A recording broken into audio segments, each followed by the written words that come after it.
Green infrastructure practices are designed to intercept, slow down, and infiltrate water into the ground to reduce erosion and pollution that enters our local waterways. When we convert our forests, fields, farms to housing, businesses, schools, roadways to support population growth, it really creates a lot of impervious surface. Impervious surface causes a lot of issues, including habitat loss, urban heat island effect, and stormwater issues.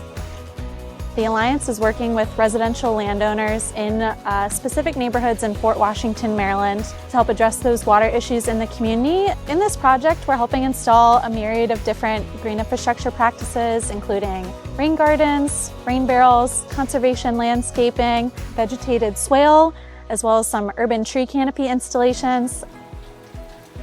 With climate change, one of the effects that we're beginning to see across the Chesapeake Bay watershed is increased flooding. So more intense rain events, which results in nuisance flooding. We're seeing it flooding roads, making it difficult to drive, standing water in yards. But there's a number of different ways that folks can address this, from the small scale to just planting a water-loving tree in your yard, all the way up to a more engineered practice. The erosion had taken at least 3 to 4 inches of soil over the last decade.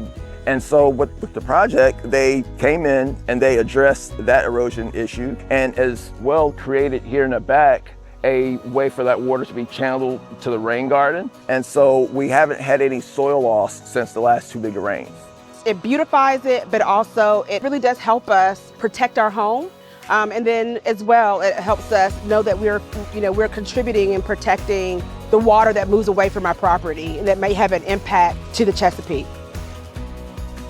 A lot of water collects right around our home, and really up until this project I thought that wasn't a problem because most homeowners worry about water coming into your home. So we were contributing a lot to our own water problem and didn't realize it. You don't really think of water as like a collective and community issue that we all need to care about until you all came out.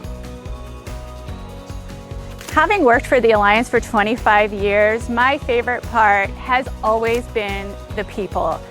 I love the green infrastructure work. I love seeing practices go in, but really what excites me is the education piece, seeing folks learn about stormwater and then use that information to educate other folks or to do something else on their property to help mitigate stormwater as well.